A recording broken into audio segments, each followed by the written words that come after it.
All right, folks, this is Buddy and with BG's Bees. Got Mohamed Abdall here from the State Apiarist for Virginia, and we're going into the golden maple swarm. This is the one we caught out in the Lynn Haven area, the one that looked like a saddle hanging over top of that split rail fence. Thank you. He just took the crown off the girl. Stole her crown, oh my gracious. Notice what I'm doing here also. I'm hitting the board on the side that the bees are on, so when I hit it, they're just sitting there in the air and they drop. If I did it this way, I'd shoot them right across the ditch. You don't want to do that. There's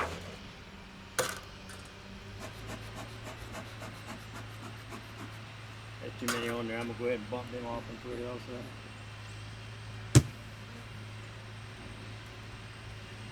That guy told me, he says, they like it when you bump them like that? I said, they'd rather that one big bump that bump, bump, bump, bump, bump, bump. Now this time I've got them on both sides, so what I'm going to do is hit it on the end, and you see them just dropping. Some of them will go airborne, but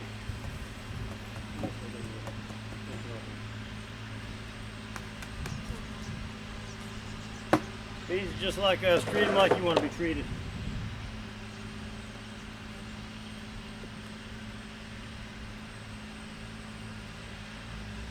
Difference is when they mess up, you can't say, oh sorry, and they say, I really forgive you. They start busting you on.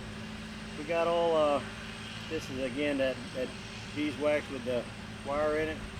And they're doing this top box the way I expected all of them to be done. Did you want to look at it? No. Okay.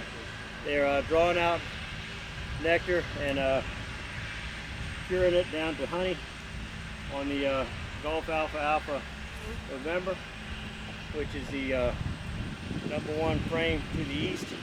We've got brood, looks like this cap brood. Don't see any larvae nor eggs.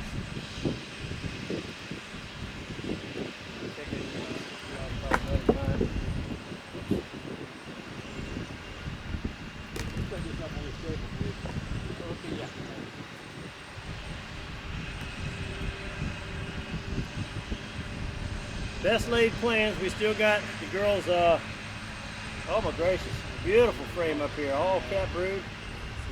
I'm gonna let you look at this, folks. Look at that.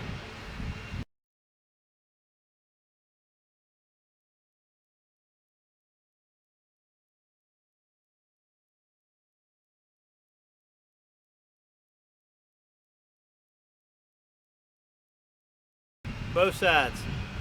And you can tell this is new brood because it's yellowish. It's not that burnt biscuit look yet.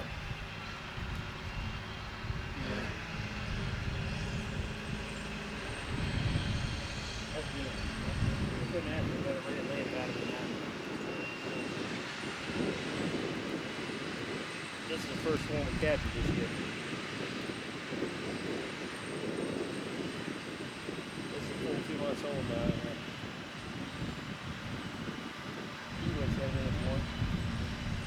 The numbers. Other way. Mohamed already knows how we do our beehives over here. Yeah, if you put it the other direction when we come in here, we think we got a queen cell on there. Because we'll turn it opposite of the rest of them. Yeah. And that way we can go right to it instead of pulling them all out to look for it.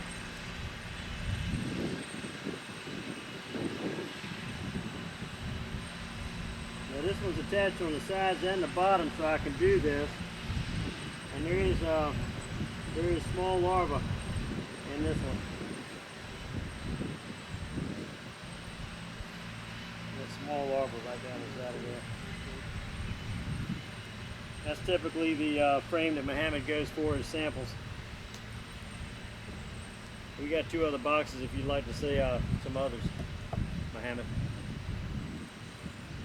This one, they must have all just emerged out of that one because these others that we're pulling out are wall-to-wall cap brood. She's a laying beast, I tell you. Charlie Alpha Delta X-ray and Charlie Alpha Bravo Oscar, which is the last one that Mohamed put in here, look like twin frames. top to bottom, side to side, all cap brood. My gracious, and this third one is almost that way, but a bunch of them merged. And we got us another laying machine here. If the rest of the box looks like this, I may have to go ahead and do a checkerboard on this top box. The one right here is all cap brood. This one looks a lot like the one you've got if you want to look at it. Okay. You're not interested in all cap on it. No, I just want to see a couple of them. Okay. Now if you want to look at that, you're more than welcome to get it out.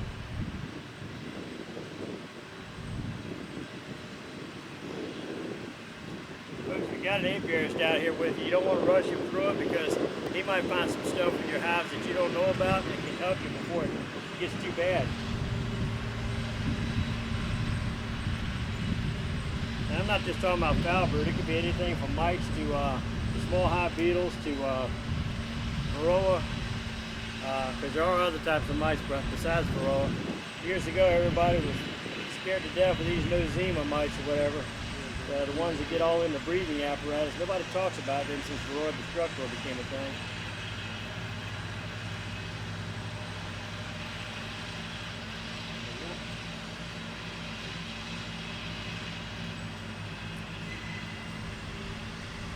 When it's warmer like this, it's easier to hold these frames with one hand because they're a little sticky.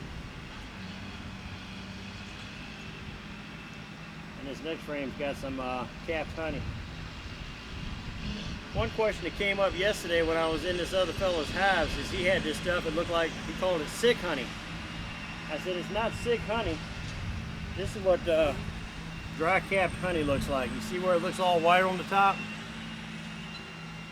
Well, sometimes you'll look at capped honey and instead of looking all nice and pretty and white like that, it looks greasy. The only difference between that and this is that this has got an airspace between the honey and the capping.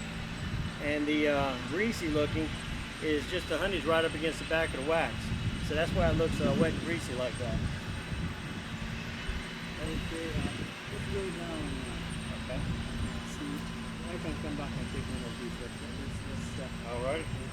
We're going to go down a little bit further and see if we can find some better examples of nurseries so Mohamed can get his sample. These girls just want a reprieve. They got a word from the governor.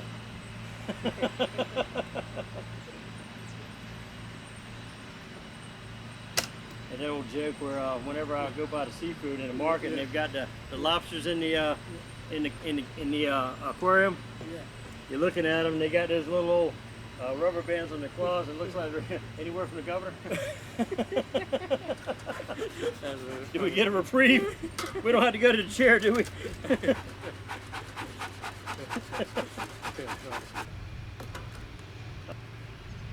Hopefully I won't need it. Yeah. It will be really very tough. Well, the main thing I use it for is when I go to put these back together, they're all over the sides, I'll smoke them off of there. Yeah, that's right. So that'll be good. Now these right here, this is what that other hive looked like when I put them together. A bunch of empties like this. That's what blows my mind, how it's so filled up over there. Yes, it's very fast. Very prolific. Which a lot of people want, but they don't realize how fast they are, and then they'll let a set of bees like that swarm off on them because they don't realize they ran out of room. Yes, they're too fast. Well, if you want these bees, you don't want to shake them, but there is larva right there. Yeah. I was getting ready to shake him so I could get a better look, and I went, no, I don't think that's what he wants me to do.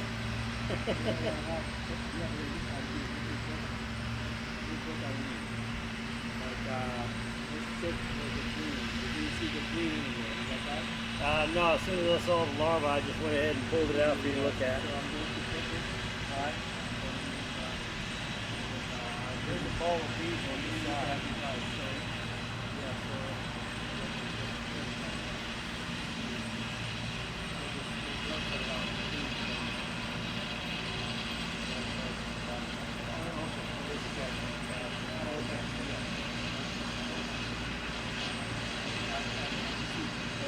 Do a double check and you dump them in the bowl.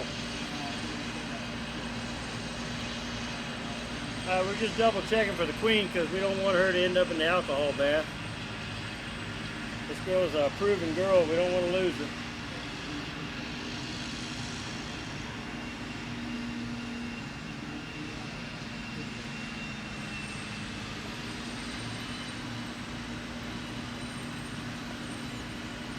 And Mohamed's going behind me to make sure she's not on that frame, so that she does not end up in the alcohol bath. While he's doing that, I'm doing a quick check throughout this box to make sure there's not a better frame or the queen. If we see the queen, then that does it. We don't have to worry about her being on that one.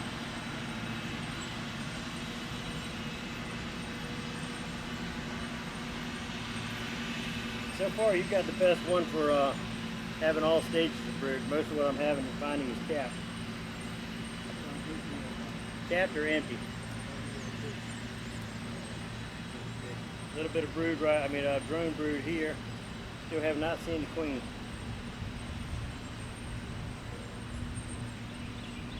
Now, if after Mohamed leaves, we never see that queen again, we blame him.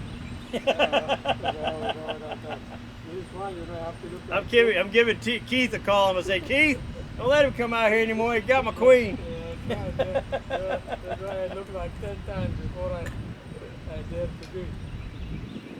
That thing was full of brood, and all of a sudden they died out. Especially when I see a good queen like that, you know, I would really be more careful. No, you go ahead, man. You go ahead. No. Looked it over. No, I did. But as I say, you know, generally, you know, Yeah. it just, you know. I got to backtrack it now. He said, wait a minute, let me double check. Yeah. Very good. All right, brother. See, y'all don't have to be scared of the apiarists coming out. You can have a lot of fun with them, man. These guys are great. Yeah. Thank you. My bees don't like them much.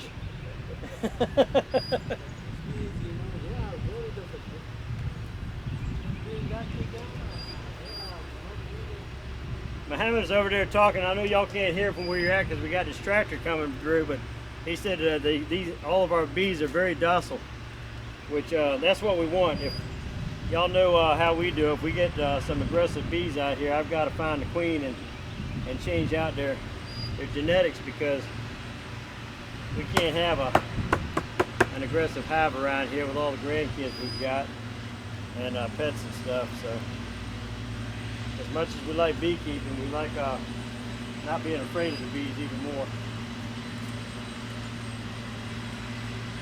That guy that I was with yesterday, his bees were very, not highly aggressive, but more than what I'm used to. They started pinging off my veil as soon as we opened the top.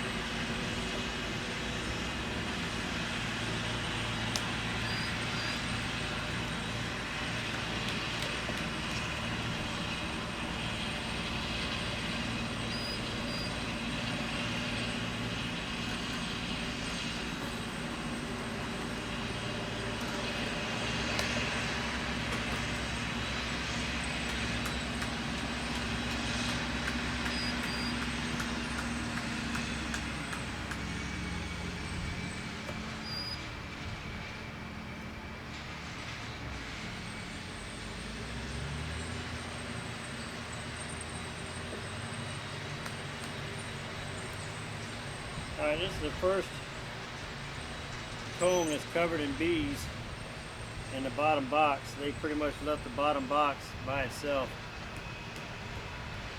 What I may do is lift this box and put it up on the top so that they'll come up into it. So they've got brood all the way to the top box.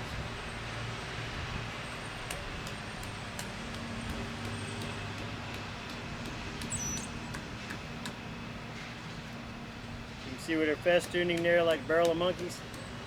They're drawing out 3 paddles of comb. Eventually those 3 paddles will join each other and become one full paddle all the way across this frame. Charlie Alpha Delta Yankee.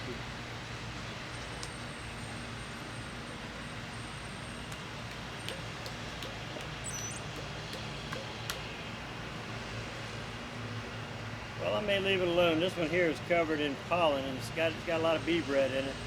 I don't see any nectar.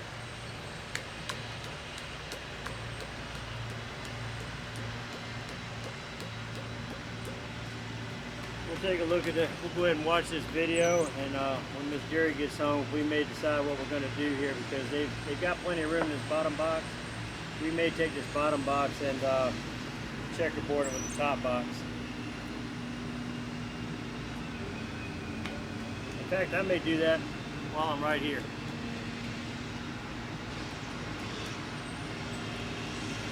I'm going to take this bottom box and checkerboard it with the number 2 box, the second one up.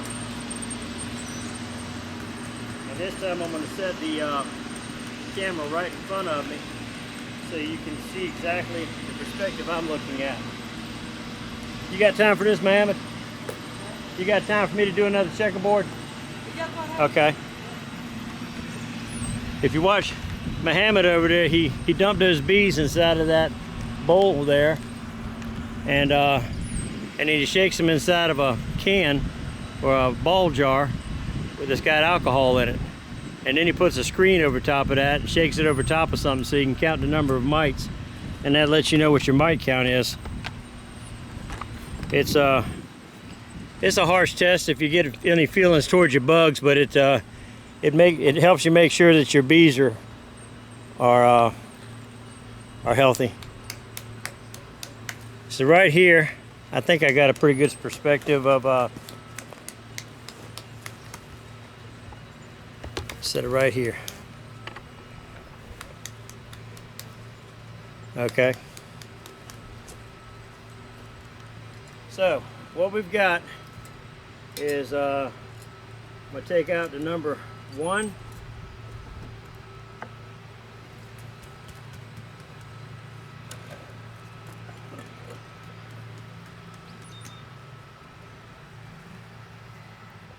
The number 3, because this is 8 frame, so it's going to be different than that 5 frame one we just did.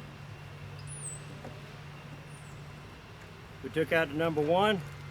Now we've taken out the number 3.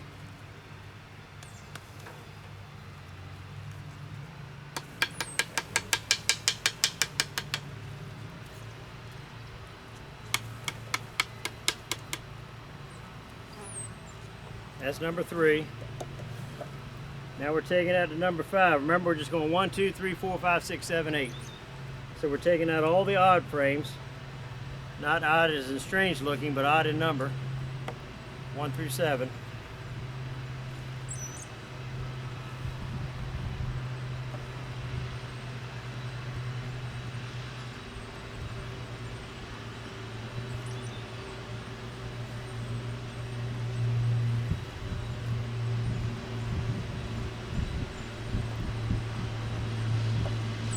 Alright, just so you see what I've done there.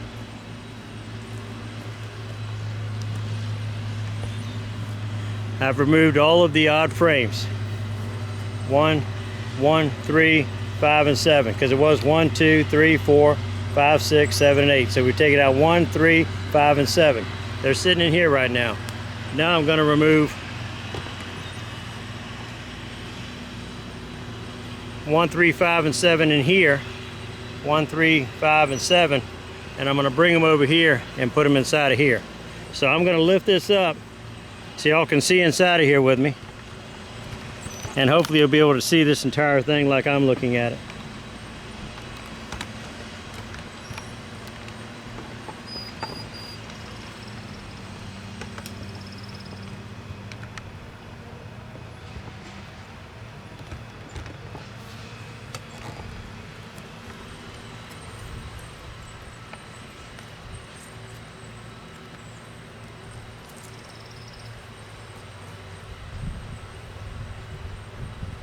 Alright, so we removed 1, 3, 5, and 7. They're sitting down here right now. I'm going to take one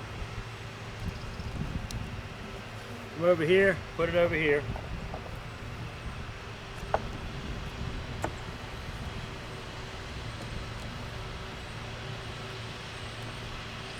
Three, put it over here. It doesn't matter whether you got an 8 frame, 10 frame, or a 5 frame, or whatever you want to build it out to be. It still works the same. What you're doing is you're taking all your bees from one box and you spread them into 2 boxes without them really knowing what you've done. because they still see the hive as something they can go up and down on. They don't have to travel further to the side for something that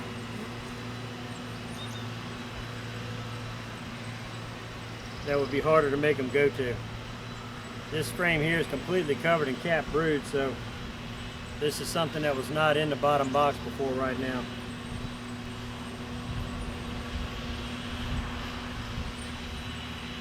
All right, 135, and this is number 7. The last one is coming out of here. And it's covered in brood also. So we're now going to have 2 boxes full of brood instead of just 1. And hopefully that will cause them to spread out a little bit more.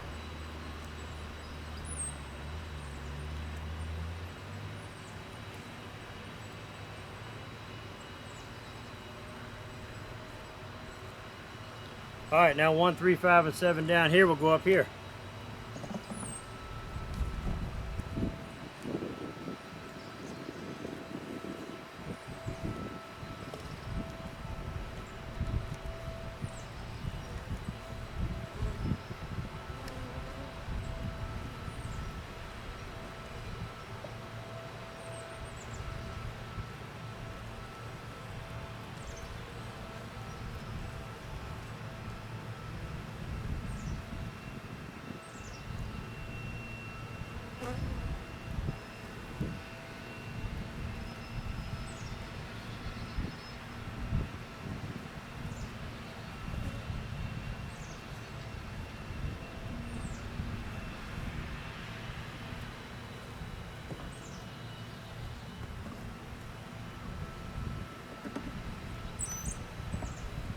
Well, appreciate it.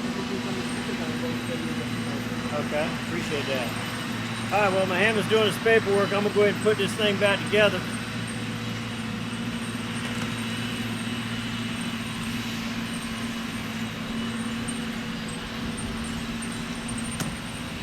Might be getting a little harder to hear me right now. The farmer's getting a little closer.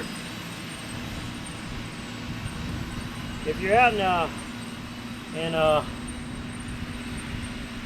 areas where you have farmers around you, guys, don't look at them as the enemy. Make friends with them. Take them some honey, because this farmer, whenever he does any spraying, he texts me the day before. And he texts me because he asked me, what do I need to be concerned about your bees being around? I said, anything. So whenever they're putting down herbicide or anything, he texts me the day before, lets me know what they're spraying, and then I know whether or not to just close the hive up or close the hive up and cover them with wet blankets. If they're spraying with herbicide, I'll close the hive up, but then I'll also put a big sheet over top of it, and then I spray the sheet with a hose, because a wet sheet will not allow that herbicide to go through, whereas a dry sheet will. So, and they're really nice about it. They won't come out and spray unless the guy can do it like before 10 o'clock in the morning. So you don't have these bees sitting out here all day long in a hot hive, which where we keep ours, they're not going to get so hot anyway, because I keep mine under eastern red cedars. You can't do that with pines, but for some reason or other, eastern red cedar does not cause a mite issue like pine trees do. So there we go. 4 mites were found in a little over 300 bees, and from 3 different hives. So what you do is you take that count and you count the number of hives that it was in, and it was 4 mites to 3 hives divided by 3, you end up with a 1.3. So with a 1.3 count, we're considering these girls in good shape, and we'll check again about the 2nd week in August, and then check again just before we put them to bed in September. Probably end of August, 1st of September, we're going to go ahead and treat with formic acid. I like oxalic acid, but these girls lay throughout the entire time they're here, and if you got cap brood, the oxalic acid does not work through the cap brood. Formic acid goes right through it, but you got to watch your temperatures, because formic acid can shut your queen down.